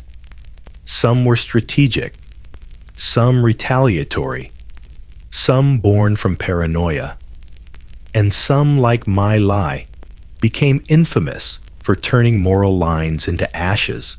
Historians still argue whether such actions were rogue decisions or reflections of deeper policy. The chain of command always stretches long, but in the moment, it often ends at your own 2 feet. You help herd the villagers into a clearing. The girl with the doll is crying now. You look away. You tell yourself, it's just war. We're following orders. It's tactical, but it doesn't feel like tactics. It feels like something cracked. You ride back to base in silence. No one makes eye contact. The smoke lingers on your clothes, even in open air. You smell like judgment. You try to shower it off. It doesn't work. Tex throws his helmet into the corner of the tent and curses the ground. Then he kicks his own cot until it folds. No one stops him. No one says a word. Later that night, Bones mutters, "We didn't have to do that." Doc doesn't respond. You don't either, because you don't know if he's wrong or right. Just that the girl's eyes keep showing up when you close yours. You don't write about it in your letter home. You talk about the weather, about a strange jungle bird you saw, about how you're staying safe. Quirky detail. Some soldiers carried small Bible pages or prayer cards in their breast pockets, not for faith necessarily, but for balance. A moral anchor in a world tilting sideways. You reach for yours. It's damp, torn. You read it anyway. Something about forgiveness, but it doesn't land because you're not sure who needs it more. Them for possibly hiding weapons, or you for what you did when you found them. That night there's no flare, no gunfire, no jungle sounds. Just the sound of your breath in the dark, shallow and slow, like you're afraid the air might burn. You lie awake for hours. You don't speak. You don't sleep. You don't forget, because some orders don't leave your hands. Even after you put the rifle down, you make it out. Your boots hit the tarmac, back in the States, and for the first time in what feels like years, you're on concrete that doesn't sink when you step. The sky is clean blue, polite. No helicopters overhead. No bugs in your socks. No whispers in the trees. But something's wrong. It's too quiet. There's no band. No welcome. No parade. Just the soft clatter of duffels on pavement and a bus that smells like disinfectant and cheap air freshener. The guy next to you who once saved your life behind a blown-out termite mound says nothing. You don't either. 'Cause the truth is, you didn't come back whole. Mainstream historical fact. Many Vietnam veterans returned to a country that didn't want to see them. Protests, politics, media, outrage, these weren't new. But for soldiers, the war followed them home in silence and sideways glances. Your first day back, someone asks, "Did you kill anyone?" You don't answer, you just blink. Once, slowly, another person trying to be nice says, "Well, at least it's over." But you know it isn't. Not really. Because every time you hear a car backfire, your shoulders tighten. Every time someone slams a door, you scan for exits. You keep checking under your bed. Not for monsters. For tunnels. You go to the grocery store and flinch at the butcher counter. You watch a kid blow up a paper bag and pop it. You nearly hit the floor. You stop going out. You stop talking. You start counting things. Steps, windows, breaths. Doc wrote you a letter. Told you to call if it gets bad. You keep the letter. You don't call. Text never came back. Not really. He shipped home 3 weeks before you, but no one's heard from him. Last anyone knew, he was living in a cabin somewhere up north. Doesn't like crowds, someone said. You nodded. You get it. Quirky fact. After Vietnam, the Department of Veterans Affairs coined the term post-Vietnam syndrome, a precursor to the now widely recognized PTSD. But back then, it wasn't diagnosis, it was dismissal. Most just called it shell shock and told you to get over it. You try. You get a job at a warehouse. You show up early, keep your head down. Wear earplugs when the machinery gets loud. It's not bad. It's not the jungle. But the lights buzz overhead, and the forklifts sound too much like rotors, and the cold concrete makes your bones ache in the same rhythm as rain used to fall. You eat dinner, in silence most nights. Your parents don't know what to say. Your mom makes too much food. Your dad watches the news and mutters about politics. You sit between them and nod once in a while. You write to Bones. He never writes back. You stop writing. One night, you go to the movies. There's a scene with gunfire, loud, sudden, stylized. The whole theater jumps, but you drop. Flat. On instinct. The floor is sticky. The popcorn rolls. You leave early. No one follows. You start drinking coffee, then stronger stuff, just to sleep. But even when you're out cold, the dreams come. And they don't look like dreams. They look like memory. You see the girl with the doll. Rat on the ground. The tunnel wall brushing your face. The flare lighting Bones' silhouette for a fraction of a second before the shell landed. And you wake up choking. Your sheets are soaked. You can't remember what year it is. Historians still argue how well or how badly America reintegrated its Vietnam veterans. Most agree there was no plan. You came home on a plane and stepped into a country that had already moved on without you. You walk down the street one afternoon and see a protest sign that reads, "Baby Killer." It's not meant for you, personally, but it lands anyway. You keep walking. You don't talk to anyone for 3 days. Eventually, someone from the VA calls, asks if you want to talk.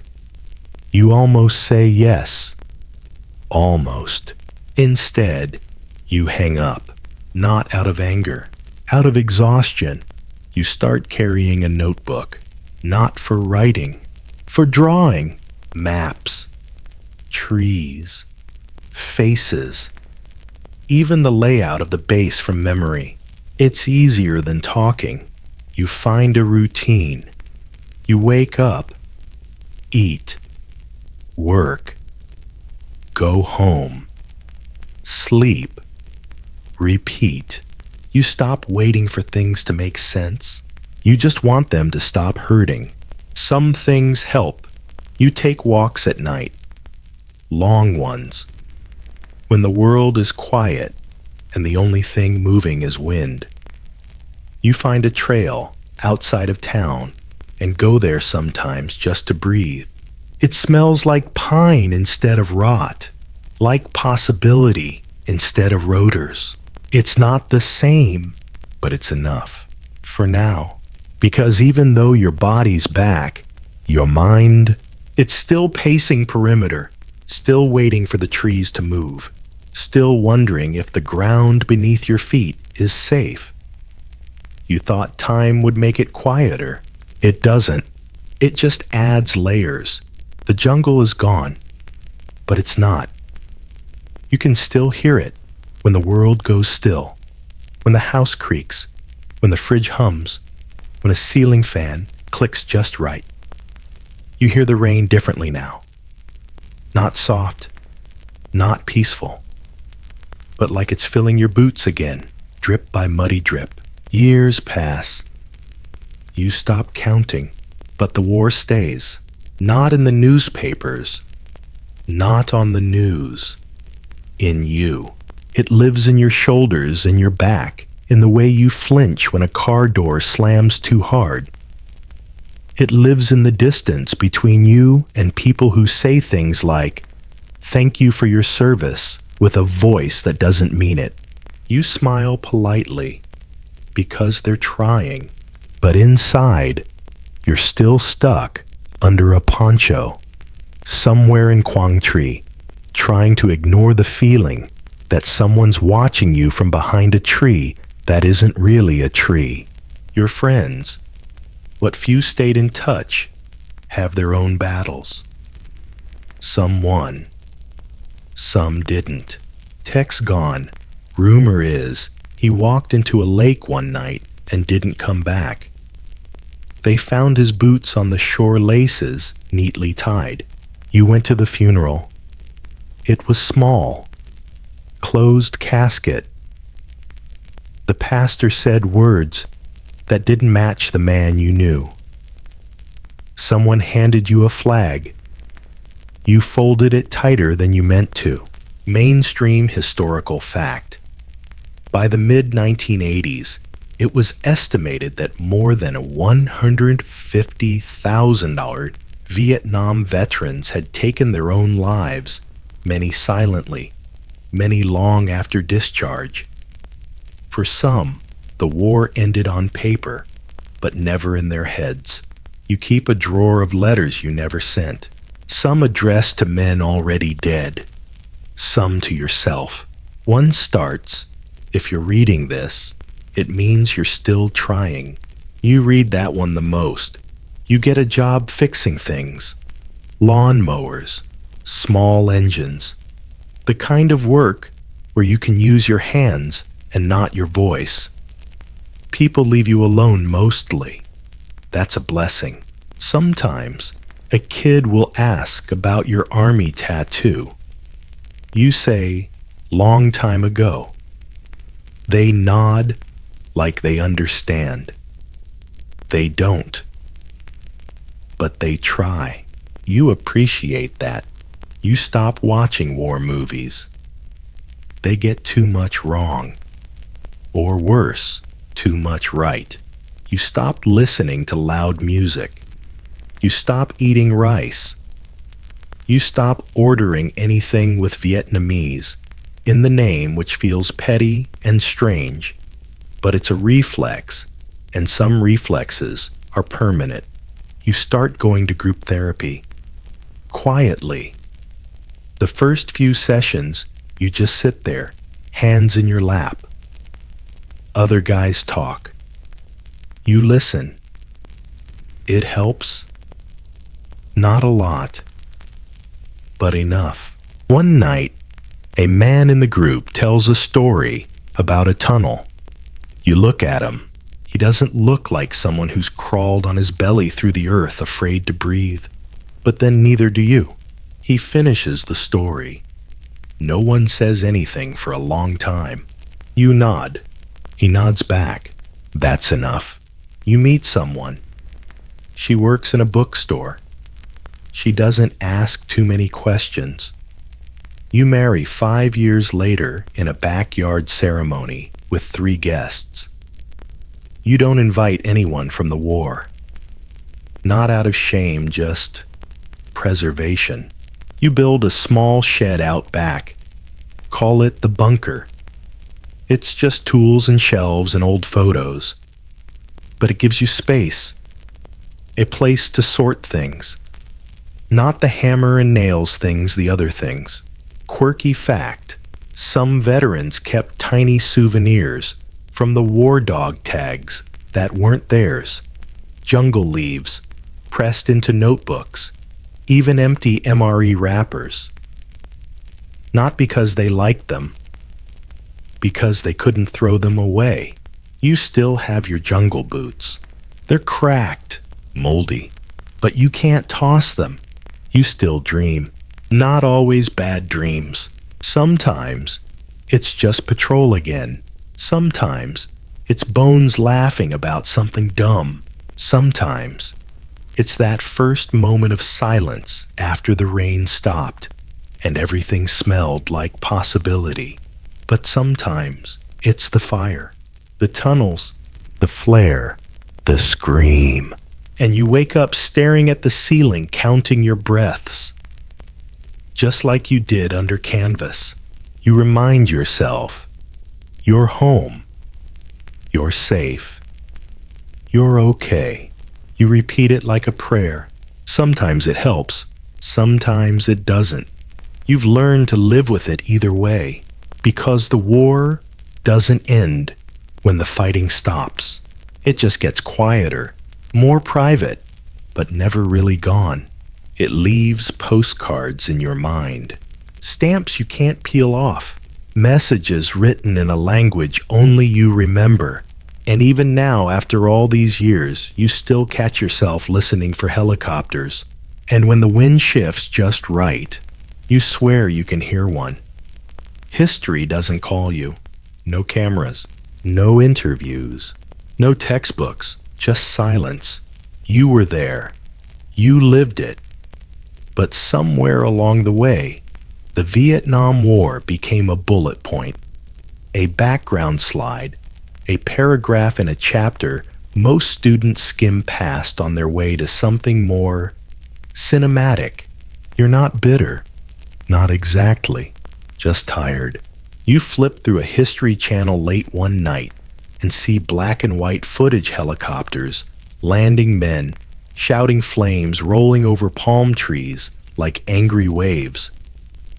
A voiceover says something about controversial conflict and unclear objectives. You stare at the screen, waiting to see a face you recognize. You don't. Instead, it cuts to politicians, suits, the ones who sent you. The ones who never crawled through mud or held someone's hand while their life leaked out. You change the channel. Mainstream historical fact. For decades, Vietnam veterans were rarely included in the cultural memory of American heroism. Unlike World War II, veterans celebrated, documented, remembered Vietnam vets were seen as symbols of a war no one wanted to talk about. You get a letter in the mail. It's from the Department of Veterans Affairs. Another survey, another study, another number they want to put you into. You throw it away because you're not a number. You're a ghost in their archive, a footnote with lungs. You visit a museum once.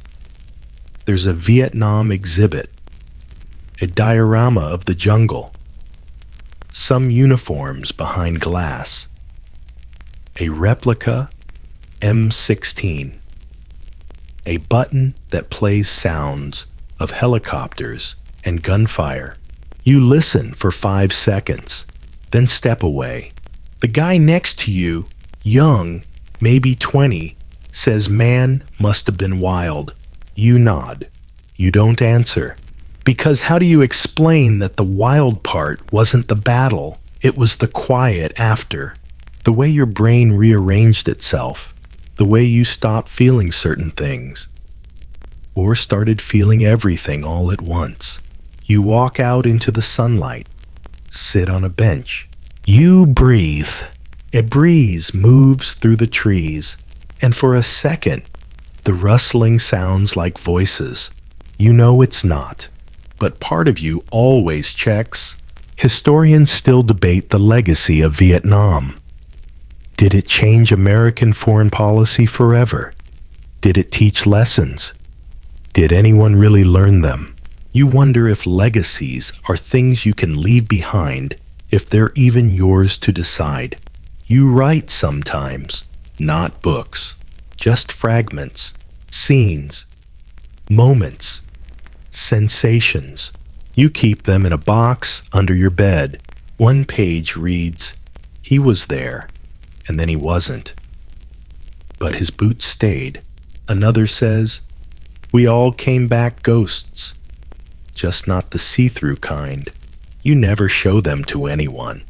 They're not for anyone else. They're reminders, not that it happened, but that you're still holding it. Quirky fact, some veterans have reunions every year. Barbecues, memorials, laughter over beer. You've been invited. You never go. Not because you don't care, but because seeing their faces unlocks too much, too fast. You do go to the wall, though. Once, the Vietnam Veterans Memorial in D.C. You find Rat's name, Bones too. You touch the stone, cold, hard, permanent. You think about how they died, about how you didn't, and what that means, and whether it's fair, and whether it's ever supposed to be. Someone nearby is crying, quietly. You step back and give them space. Then you walk to the edge of the grass. You breathe deep. You exhale. You walk away. Not because you're leaving them behind, but because you carry them now, always, like a pack, like a name tag, like a story that doesn't need retelling to be real. You pass a family on your way out.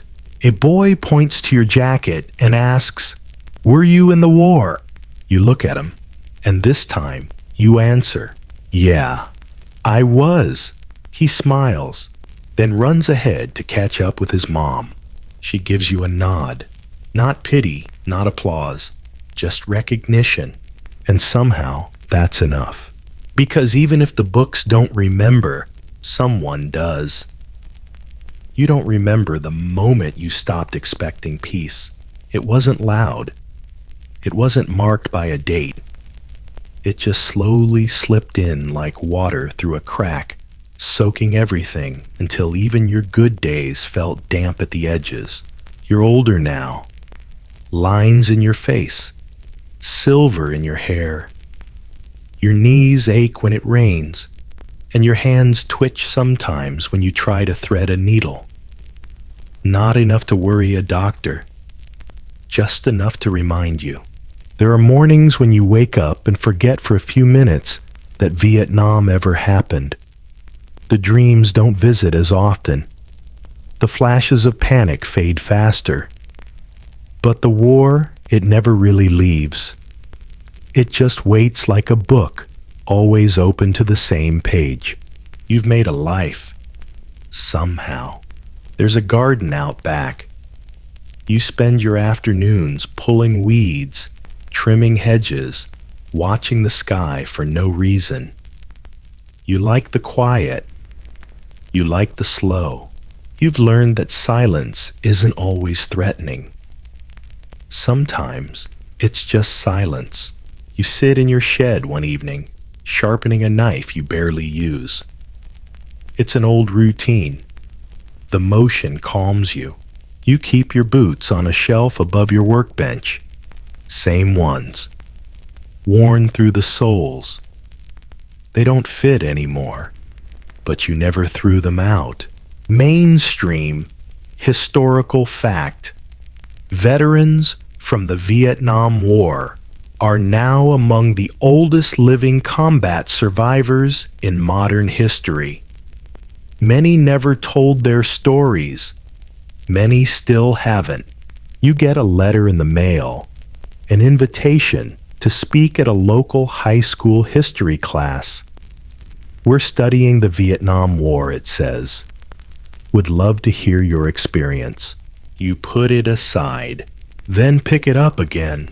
You think about it, then say no, not because you're unwilling, but because you've already lived it once. and once was enough. Still later that week, you sit at your desk and begin to write. Not for the school, for yourself. You begin. This is what it felt like to be 19, standing in a jungle that didn't care if you ever made it out. And the words come slowly, but they come. You write about the smell of gunpowder after rain, about the girl with the doll, about the laughter in the tent the night before Bones died, about the way the jungle whispered in languages you couldn't translate but always understood. You stop every few paragraphs, stare out the window, then start again, because some stories don't get told for applause. They get told because the silence they leave behind is worse. Quirky fact. In 1982, the U.S. Postal Service issued a stamp honoring Vietnam veterans. It showed 3 soldiers in silhouette. No names. Just the shape of memory. You keep one in your wallet, just in case you forget what you're carrying. One night, your grandchild climbs onto your lap with a picture book about the war. He asks, "Did you fight in this one?" You pause, then nod. Were you scared? You think, then say sometimes. But I had people with me who helped. He looks up at you like that's the most incredible answer he's ever heard. And maybe for him it is. You hold him a little tighter because you made it, somehow, against the odds, through mud and fire and silence. And that perhaps is the most boring miracle of all. You're still here, still breathing, still remembering, even if the world doesn't ask anymore, even if the jungle is gone, even if the ghosts are quieter now, they're still with you, not haunting, just present. Because the truth is, you were never meant to survive, but you did. And that's the story, the whole story. Even when no one's listening, the jungle is quiet now. The boots are folded by the door, the rifle long since cleaned and stored. The letters are yellowing in their drawer. The photos have curled at the edges. And you're resting now. Eyes closed, thoughts slowing. The heat of the jungle has faded, replaced by the hush of a room lit only by memory. There's no buzzing of mosquitoes, no echo of rotors overhead, just the soft whir of a fan, maybe a breath through an open window, maybe a breeze. You've walked through fire and shadows. You've carried things you didn't ask for, survived things no one should. You've made peace not perfectly, but piece by piece. And now, you let that peace settle like dust, gently, evenly everywhere. The trees no longer whisper warnings. The flares no longer light the sky. The enemy, the fear, the static of war, they've all moved on, or grown quiet, or learned finally to sleep. And so can you. Let your breath steady. Let your shoulders soften. Let the past uncoil for now and lay beside you, not heavy, not sharp, just present. You've told the story. You've heard the echoes. You've honored the noise. Now it's time for quiet. Let the night cover you like a blanket. Let rest find you where the war never could. Let go. You're safe. You're home. You're here. Sleep well.